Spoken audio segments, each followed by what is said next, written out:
하나님 감사합니다. 오늘도 하나님 앞에 나와서 겸손한 마음으로 주의 음성을 사모하여 듣고 우리가 또 일주일을 새롭게 살아갈 힘을 얻고자 하오니 우리와 함께 하시고 위로하시며 공급하시는 능력으로 역사하여 주시옵소서.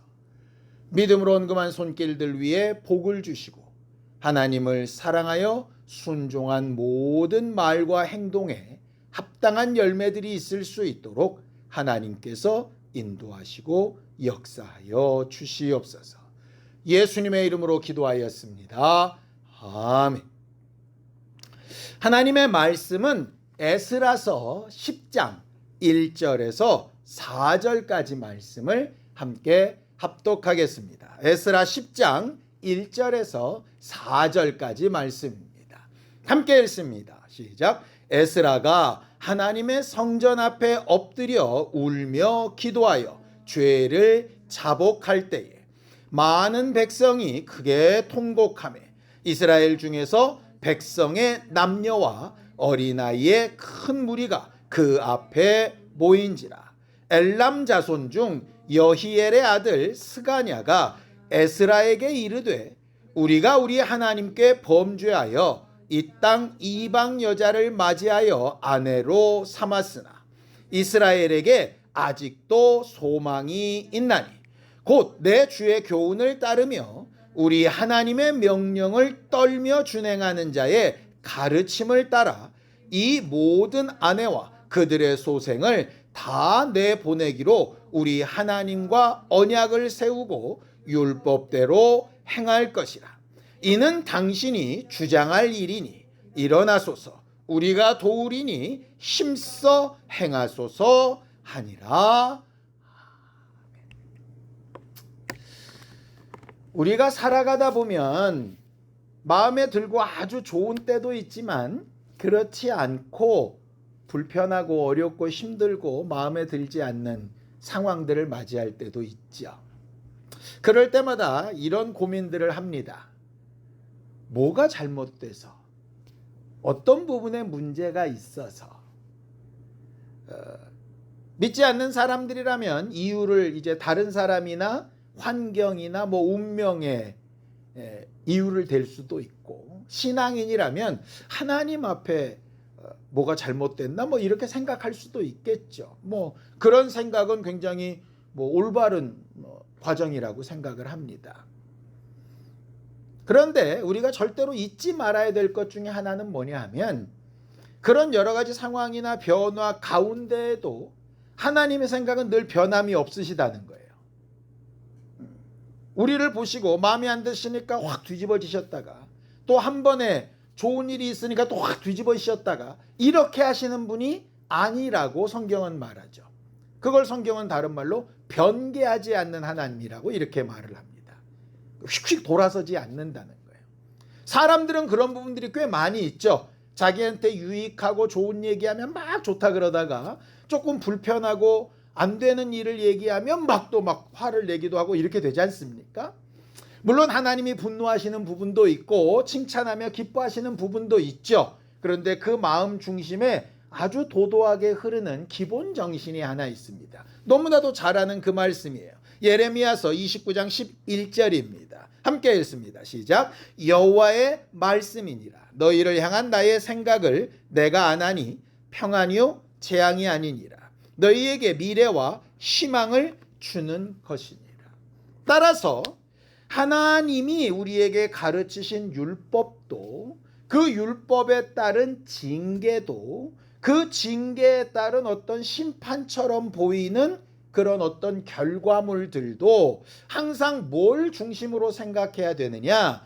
하나님의 마음 중심이 이걸로 끝마치려시는 것이 아니라 법 줬으니 어기면 다 죽을 거야로 끝나는 게 아니라 징계했으니 니들은 그 가치를 다했어가 아니라 심판받았으니 끝났어가 아니라 그걸 통해서 결국 이루고 싶으신 것이 있다는 거죠. 히브리서 12장 8절에 보면 하나님의 징계나 그런 것들을 오해하지 말아라 이렇게 하시면서 우리가 하나님의 징계가 없다면 사생자요 버리운 자다. 하나님이 사랑하시는 자기 친아들을 대우하시는 것처럼 분명한 목적을 가지고 하시는 일이라는 것을 절대 잊지 말아라 라고 이렇게 경고하고 있습니다. 그러니까 우리가 신앙생활할 때 혹 어려움이나 아픔이나 또 깨달음이나 이런 것들이 있게 될 때에 우리가 절대로 놓치지 말아야 될 하나는, 하나님은 거기서 멈추시려는 게 아니라 그걸 통해서 살리고 회복시키고 더 온전하게 하시는 길로 인도하시려고 하신다라고 하는 그 마음을 절대 오해하면 안 되는 거죠. 그래서 우리가 뭔가를 행동하고 잘못을 하기도 하고 죄를 짓기도 할 때 진짜 중요한 건 내가 어떤 죄를 졌냐, 어떤 잘못을 했냐, 어떤 거짓말을 했냐, 뭐 이런 것도 물론 대단히 문제가 크지만 그것보다 훨씬 더 중요한 문제는 그런 일들을 저지를 수 있으나 그렇게 한 다음에 회개했는가가 가장 더 큰 문제라는 거예요. 흔히 우리가 이런 말을 듣습니다. 예수께서 십자가에서 우리의 모든 죄와 허물을 다 지고 죽고 부활하신 이후에 이제 우리는 우리의 죄로 죽는 것이 아니라 믿지 않기 때문에 죽는 것이다, 이런 말을 씁니다. 이 말은 우리가 짓는 죄나 잘못이나 허물이 한없이 가볍고 그래도 괜찮다는 의미가 아닙니다. 그런 죄와 허물이나 그런 나쁜 결과물이 있을지라도 회개하면 다시 기회가 있는데 회개하지 않으면 그것이 여전히 남아있기 때문에 그 남아있는 죄로 죽는다기보다는 결국은 주의 은혜를 믿지 못하고 회개하지 않아서 죽는 것이다 라고 이렇게 설명하고 있다는 거죠. 죄를 짓지 않으려고, 실수하지 않으려고, 잘못하지 않으려고 애쓰는 삶이 중요하지요. 그런데 그런 일이 벌어졌다면 그 다음에가 문제가 생기는 겁니다. 회개하는 일이 분명히 따라와야 되고 그게 안 따라오면 사실은 해결할 수 있는 방법이 없게 되는 거예요. 성경을 좀 볼까요? 에스겔서 18장 30절에서 31절까지 말씀입니다. 함께 읽습니다. 시작. 주 여호와의 말씀이니라. 이스라엘 족속아, 내가 너희 각 사람이 행한 대로 심판할지라. 너희는 돌이켜 회개하고 모든 죄에서 떠날지어다. 그리한즉 그것이 너희에게 죄악의 걸림돌이 되지 아니하리라. 너희는 너희가 범한 모든 죄악을 버리고 마음과 영을 새롭게 할지어다. 이스라엘 족속아, 너희가 어찌하여 죽고자 하느냐. 이 말씀이 참 재밌게도 신약이 아니라 구약이라는 거예요. 구약에서도 회개하면 죄에서 용서받고 자유할 수 있다. 성막과 성전의 제사가 그거 아닙니까? 회개하는 것이 결국은 양 잡고 소 잡고 피 흘려서 그 대가를 지불하고 그 대가로 통해서 내가 지은 죄를 용서받는 거잖아요. 그러니까 율법도 그런 과정으로 되어져 있고 복음도 그런 과정으로 되어져 있다는 거예요.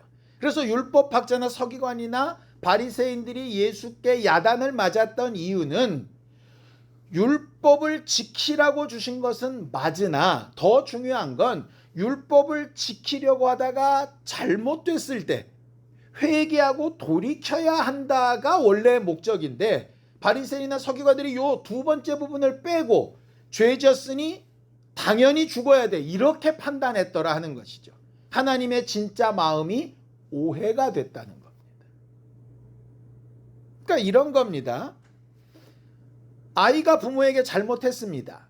정말 좋은 친구라면 야, 부모님이 그래도 너를 사랑하니까 이 일로 죽이기야 하겠냐. 정직하게 가서 잘못했다고 하고 용서를 빌면 좀 야단은 맞겠지만 용서해 주실 거야.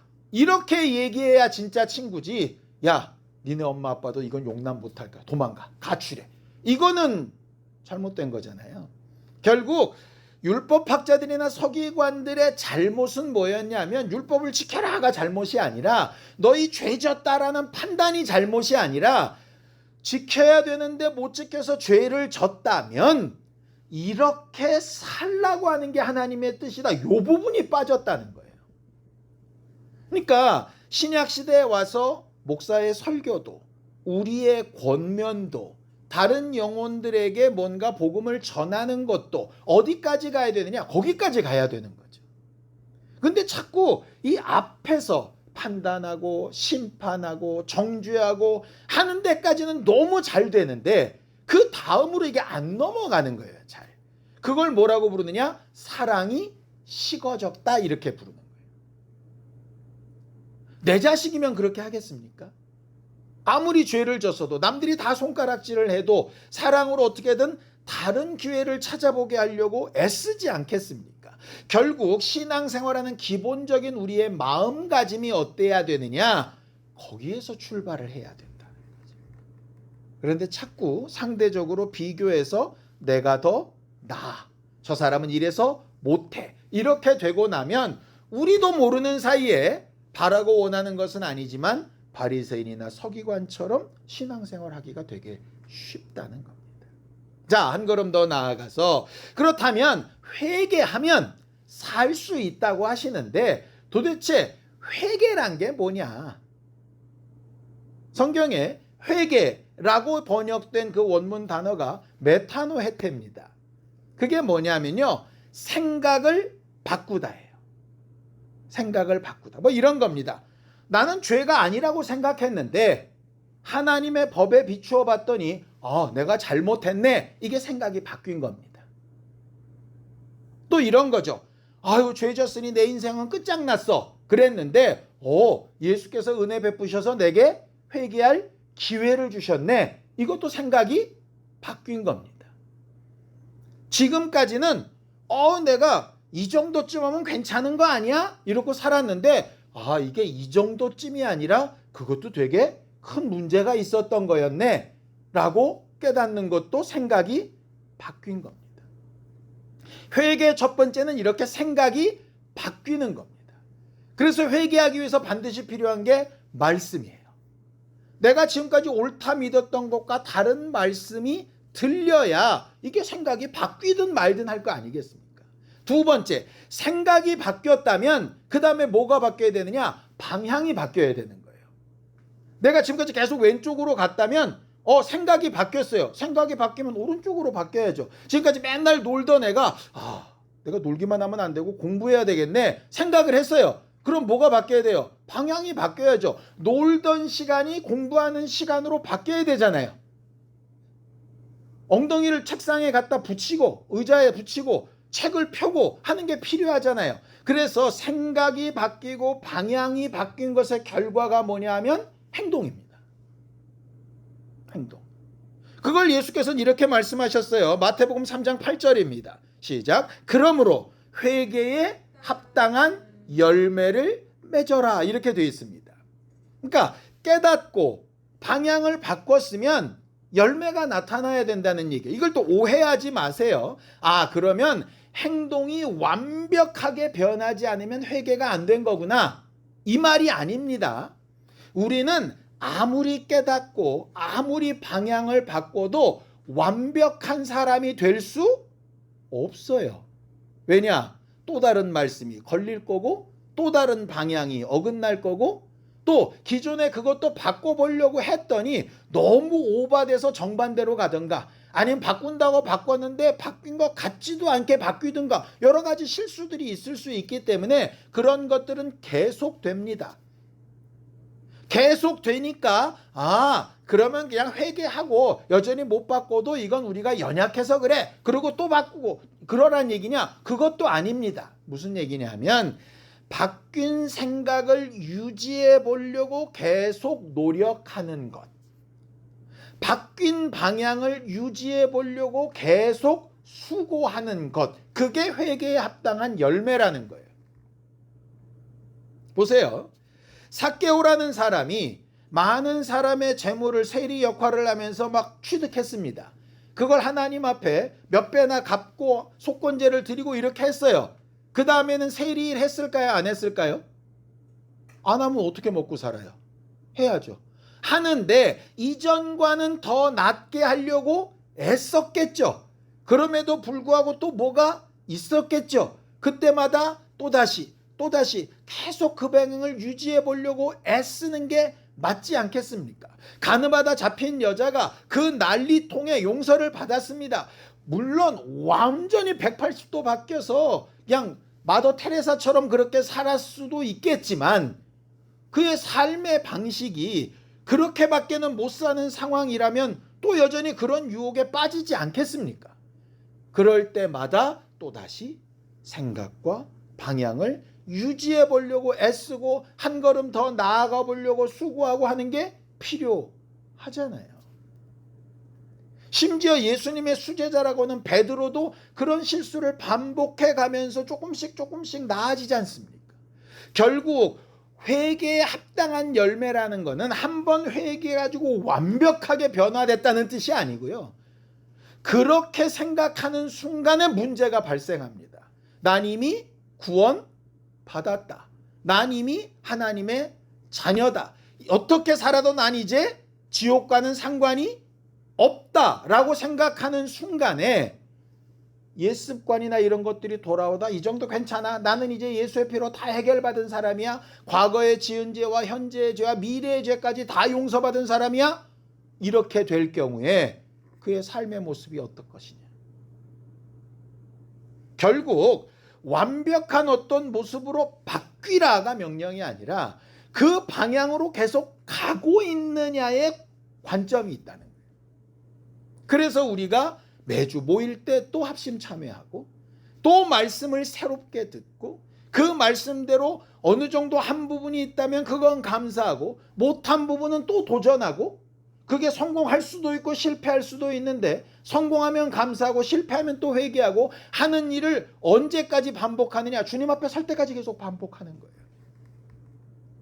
지루해 보일 수 있지만 우리가 숨이 끊어지는 순간까지 밥 먹고 물 먹고 호흡하고 잠자는 거를 멈추지 않잖아요.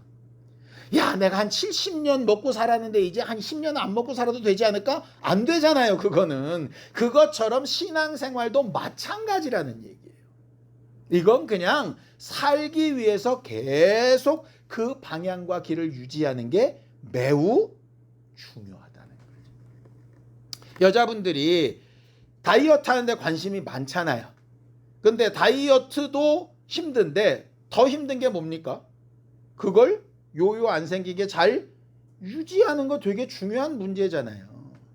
결과적으로 회개하여 구원을 받고 변화되는 것 되게 중요한 문제인데 그 방향과 생각을 잘 유지하고 계속 수정해 나가는 것도 매우 중요한 문제라는 거죠. 이걸 잘 못하면 뭔가 된 것처럼 착각하는 것이고 나는 해도 안 돼 그러고 낙심하게 되는 겁니다. 바울이 고백했던 게 뭡니까? 내가 이미 이루었담도 아니고 된 것도 아니다. 나는 그저 표대 대신 예수를 향해서 계속 나아갈 뿐이다 라고 말하잖아요. 결국 우리 신앙생활의 모습이 딱 그래야 된다는 거죠. 이 세상에서 마침표는 없습니다.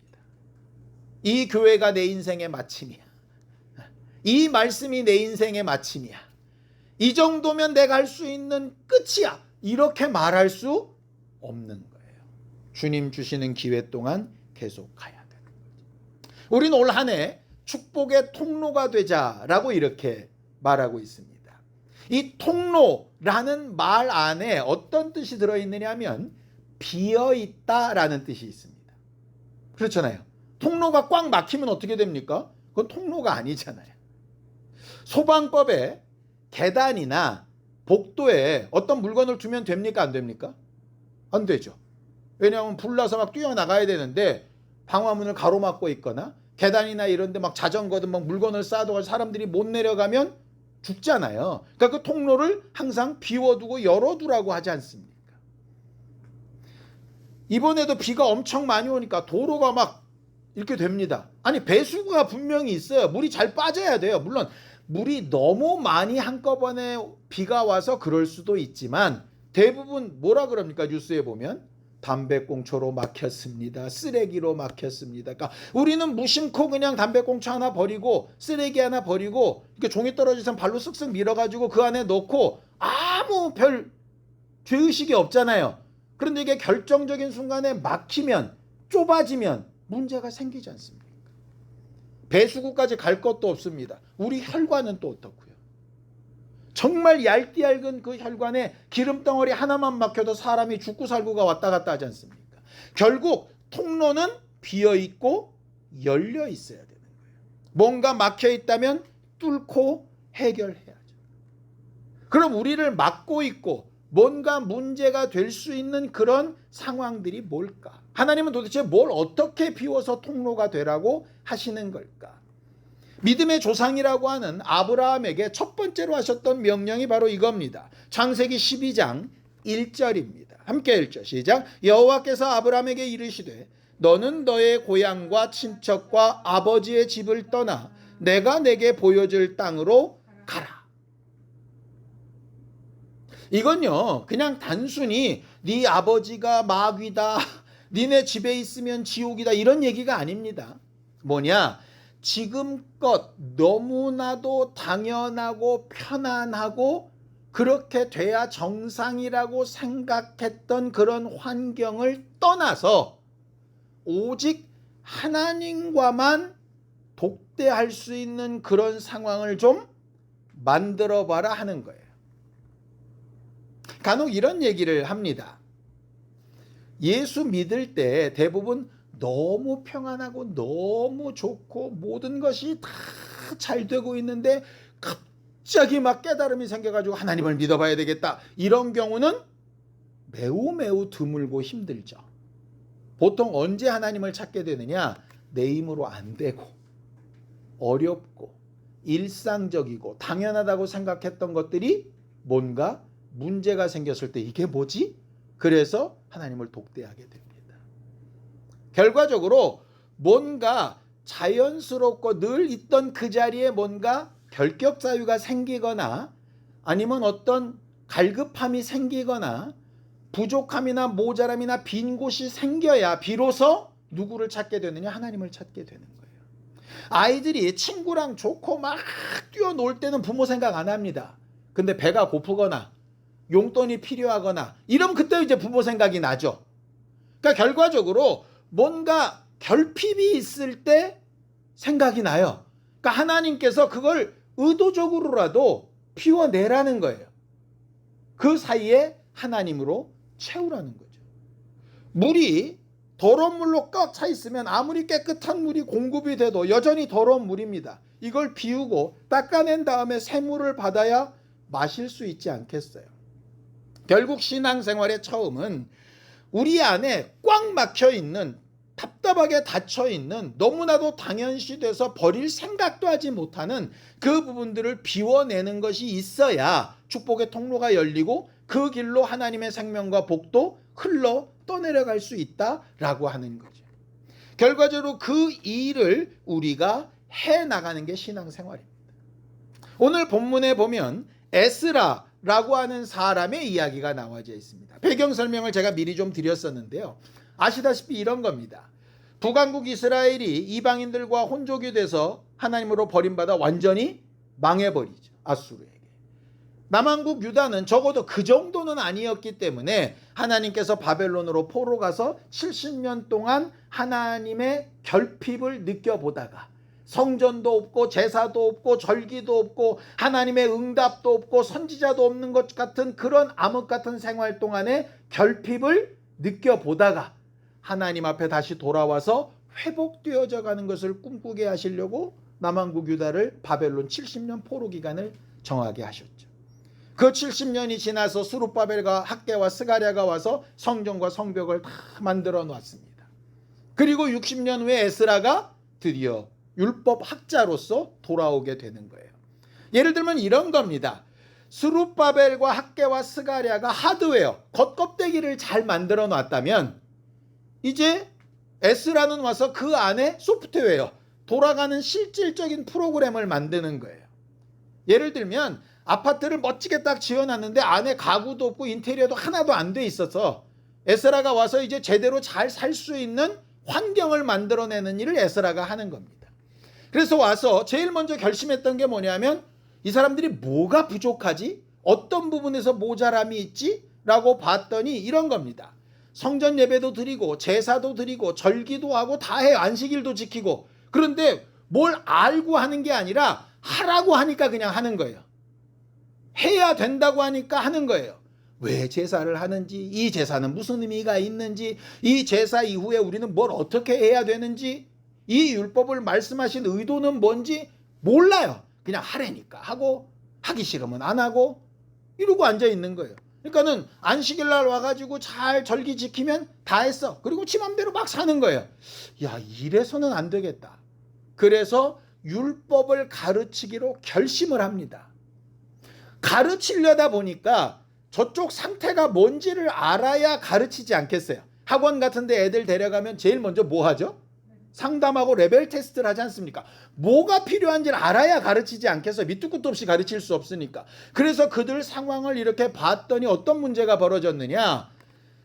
북왕국은 완전히 망할 때 이방인들과 혼족이 돼서 망했는데 남왕국은 그러지 않았거든요. 근데 돌아온 사람들이 어떻게 살고 있느냐. 북왕국 때 사람들처럼 이방인들과 다 혼족돼서 살고 있는 거예요. 그냥 혼족이 아닙니다. 지도자들, 심지어 제사장들까지 이방 여자들과 결혼해서 막 혼혈 자식들을 잔뜩 낳아놓은 거예요. 그러다 보니까 그런 리더들을 보는 일반 사람들은 어떻겠습니까? 저렇게 살아도 되는구나, 이렇게 되는 거예요. 그러니까 이런 거죠. 먼저 전도하고 먼저 이끄는 리더들이 본을 잘 보이면 그렇게 따라갈 텐데 그 리더들이 막 잘못 신앙생활하면 저렇게 해도 되나 보다, 이렇게 되지 않겠어요? 부모가 아이들 앞에서 거짓말하고 막 이상한 짓 하고 그러는 게 애들 눈에 계속 비치면 아, 저렇게 살아도 괜찮은 거구나, 이렇게 되지 않겠습니까? 결국 그런 일들이 사람들의 머릿속에 계속 있게 되는 거예요. 이 문제를 가르치려고 하는데 사람들이 그게 뭐 그렇게 잘못됐어, 이렇게 얘기를 하는 거예요. 하나님이 아무렇게 우리 한 60년 동안에 그렇게 살아왔는데 우리 심판 안 하시잖아. 다시 바벨론으로 안 갔잖아. 근데 뭐가 문제야? 우리가 예배를 안 해, 헌금을 안 해, 우리가 주의를 안 지켜. 뭐 우리 잘 신앙생활하고 있는데 괜히 와가지고 뭐 꼭 그렇게까지, 이렇게 얘기를 막 하는 거예요. 그러니까 답답하죠. 에스라서 10장 1절입니다. 함께 읽습니다. 시작. 에스라가 하나님의 성전 앞에 엎드려 울며 기도하여 죄를 자복할 때에 많은 백성이 크게 통곡하며 이스라엘 중에서 백성의 남녀와 어린아이의 큰 무리가 그 앞에 모였다 그랬습니다. 근데 이렇게 백성들이 반응하기까지 그냥 갑자기 된 건 아니에요. 그냥 갑자기 에스라가 통곡하면서 기도했더니 그들도 함께 통곡했던 게 아니고요. 에스라 9장 2절에서 3절입니다. 함께 읽습니다. 시작. 그들의 딸을 맞이하여 아내와 며느리로 삼아 거룩한 자손이 그 지방 사람들과 서로 섞이게 하는데 방백들과 고관들이 이 죄에 더욱 으뜸이 되었다 하는지라. 내가 이 일을 듣고 속옷과 겉옷을 찢고 머리털과 수염을 뜯으며 기가 막혀 앉아 있었다, 이렇게 되어 있습니다. 그러니까 한 번이 아니라요, 이 일 때문에 가르쳐도 안 듣고 반응이 없고 그러니까 너무너무 괴롭고 답답한 마음에 옷만 찢는 정도가 아니라 머리칼이랑 수염을 잡아 뜯을 만큼 깎는 게 아닙니다. 그러니까 사람들이 볼 때 미쳤나? 왜 저러지? 총독이? 뭘 저렇게까지? 왜 그러지? 이렇게 되다 보니까 그런 것들이 이제 흘러서 사람들이 아, 이게 진짜 문제인가 보다. 우리가 별로 못 느꼈는데 이게 심각한 문제인가 보네. 이러면서 많은 사람들이 하나씩 모여들었다, 이런 말이에요. 그 일을 하기까지 에스라는 차마 말로는 설득이 안 되니까 자기가 막 애써서 기도합니다. 그래서 오늘 본문에 보면 스가냐라고 하는 사람이 이렇게 얘기합니다. 내 주의 교훈을 따르며 우리 하나님의 명령을 떨며 준행하는 자의 가르침을 받겠습니다. 이게 뭐냐면 당신이 지금까지 그렇게 하나님 앞에 몸부림치며 두려워하며 그 말씀대로 살지 못하면 큰일이 날까 봐 우리를 위해서 막 노심초사했던 걸 봤더니 당신 마음이 어떤지 이제 알겠습니다. 이런 말이에요. 그러니까 쉽게 말 몇 마디로 야단쳐서 아니면 총독의 명령이다 뭐 이래서 된 문제가 아니라 오랜 시간 동안 계속해서 그런 겸손하고 회개하는 모습이 감동이 되고 감동이 되어 그런 결과가 나타났다는 얘기예요.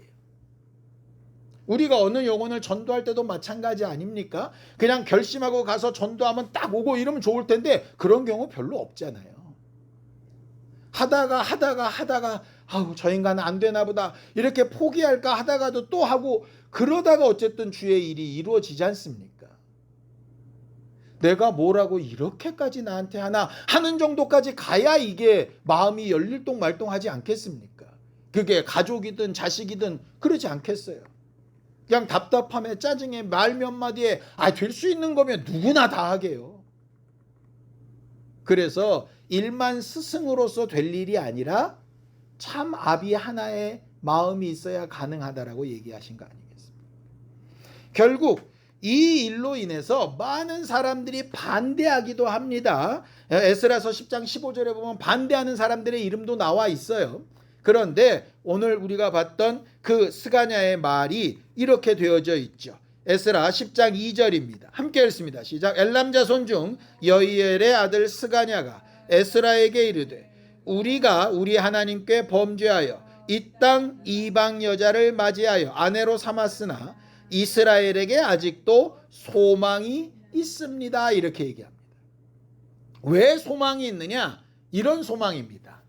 먼저 깨닫고 막 이렇게 간절한 마음으로 앞장서서 회개하는 당신이라는 존재가 있고 그런 당신의 애씀에 감동받은 지금 함께하는 무리들이 있고 이 무리들이 아직 하나님 앞에 심판으로 끝난 게 아니라 회개할 수 있는 기회가 있으니 아직 소망이 있는 거 아닙니까?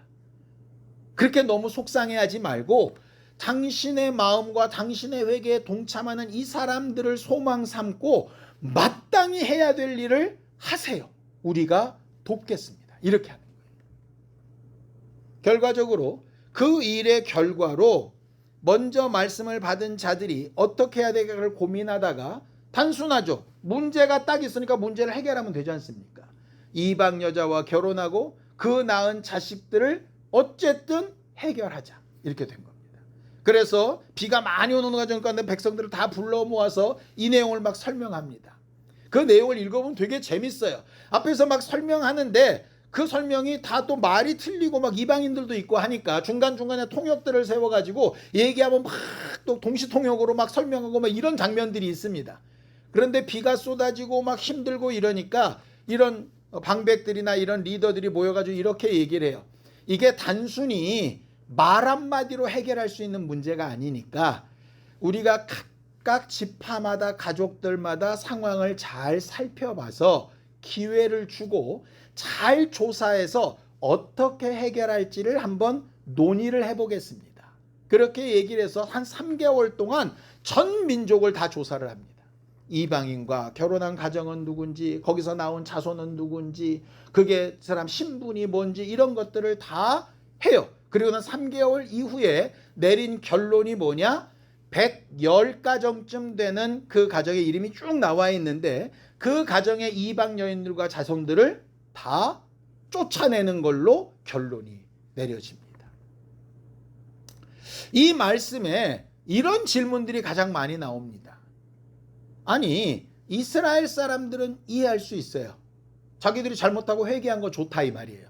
그런데 이방인들은 그걸 모르는 상태에서 결혼을 했다가 갑자기 지가 이게 은혜 받았다고, 야 오늘부터는 너 내 부인 아니야, 낳은 자식도 내 자식 아니야, 이렇게 쫓아내는 게 옳으냐? 그게 과연 하나님이 바라시는 거냐? 뭐 그런 하나님이 있냐? 이렇게 얘기할 수 있죠. 그죠? 우리로 따지면 이런 겁니다. 내가 신앙생활은 교회는 다니고 있었는데 은혜 받지 못하고 있어가지고 불신자의 아내와 불신자 아이들을 낳았어요. 그랬는데 갑자기 은혜 받고 부흥회 때 가지고 막 성령 충만했어요. 야, 내가 정말 이렇게 기도해 봤더니 너희들 불신자와는 내가 멍에를 같이 못 매겠다. 이혼하자. 이런 것과 비슷한 거잖아요. 이게 무슨 말도 안 되는 소리를 하는 거예요.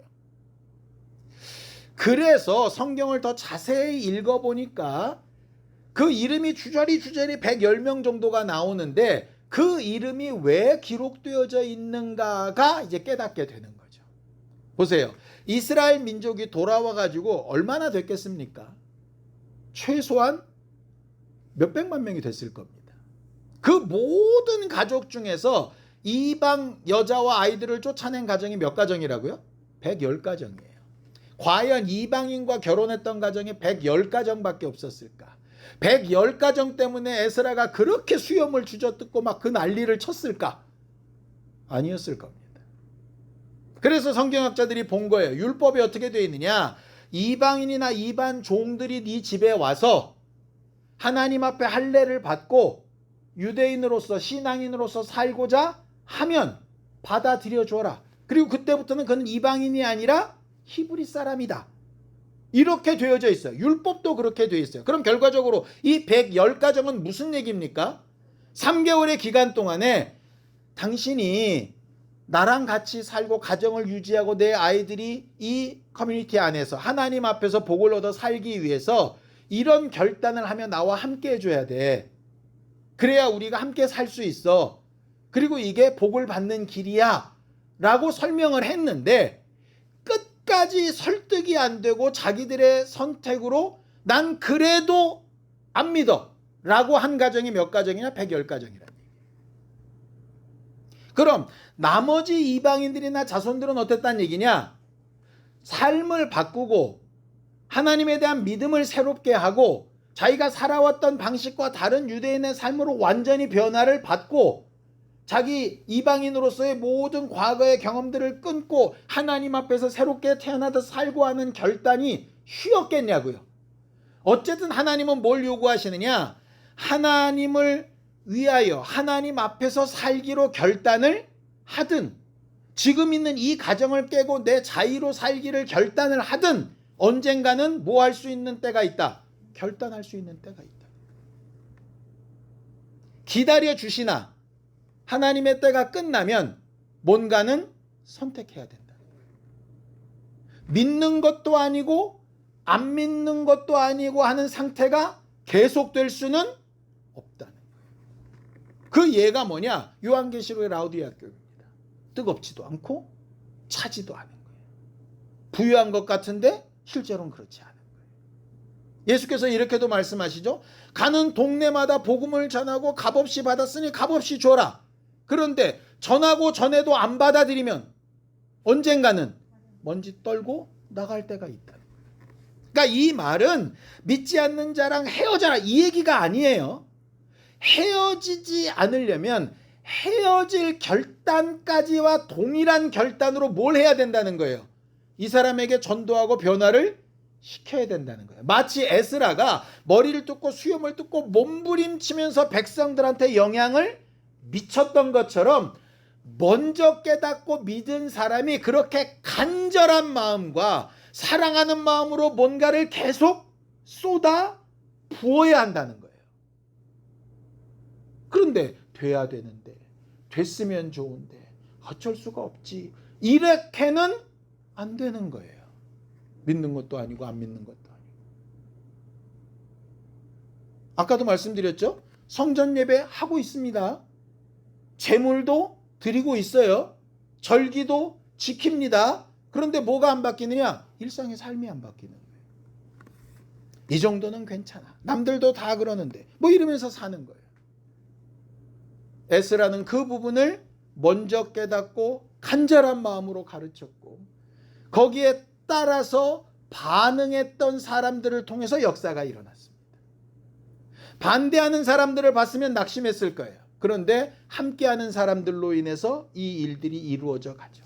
그리고 수많은 사람들이 자기 이방인 아내와 자식들을 구원했고 일부는 그렇게 하지 못해서 참 마음 아픈 결과를 얻게 되어진 거죠. 어쨌든 이렇게 늘 당연한 것처럼 그날이 그날인 것처럼 살았던 부분에서 비워내는 경험과 기회가 반드시 있어야 한다는 거예요. 그게 회개인 거죠. 깨닫는 순간, 받아들여지는 순간 생각을 바꾸고 방향을 바꿔서 뭔가의 행동이 드러나야 비울 것이 비워지고 그 비워진 통로로 하나님이 일하시는 역사가 드러나게 되는 거예요. 무작정 막 악다구니를 쓰고 막 억압을 하고 막 화를 내고 이러란 얘기가 아닙니다. 이 일을 어떻게 해야 저들도 살리고 나도 살고 함께 하나님이 바라시는 모습을 이룰 수 있나 하는 것을 매우 고민하며 하나님의 지혜를 구하는 진짜 사랑하는 마음이 있어야 이 일이 가능하다는 거예요.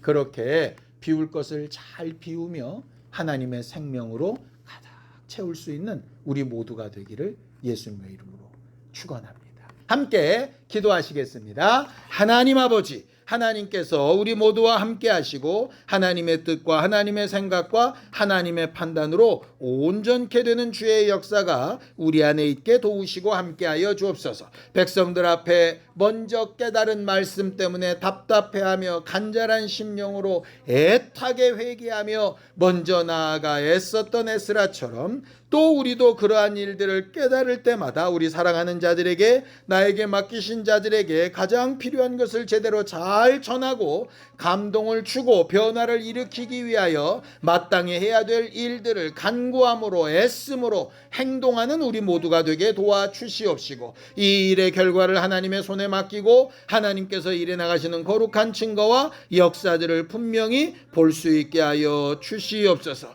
하나님 아버지, 우리 모두를 도우시고 인도하여 주시며 우리에게 아직 소망함이 있사오니 회개하며 하나님 앞에 돌아가는 거룩한 증거들로 채워 주시옵소서.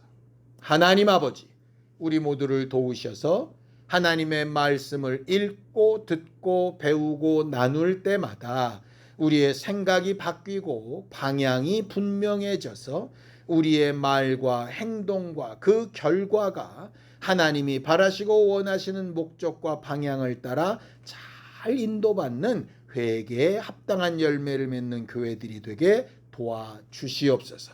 이를 위하여 마땅히 여겨지고 당연하게 여겨지고 이 정도쯤은 괜찮아라고 생각했던 부분들을 비워내려고 할 때에 힘들고 어렵지만 그 결과가 우리와 또 우리가 사랑하는 사람들에게 생명과 복의 결과로 잘 드러날 수 있도록 결단하고 결심하고 행동할 줄 아는 교회들이 되게 도와주시옵소서. 예수님의 이름으로 기도하였습니다. 아멘.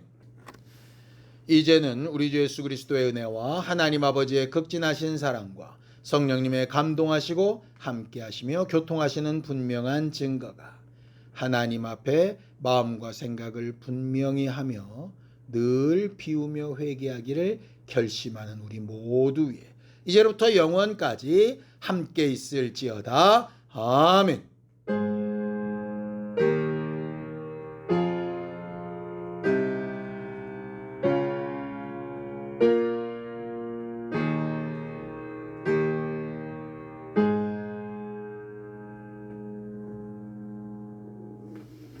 이번 한 주간 하나님 앞에 잘 비워진 심령에 하나님의 것으로 채우시고 역사하시는 증거를 많이 보는 기회가 되시기 바랍니다. 수고하셨습니다. 감사합니다.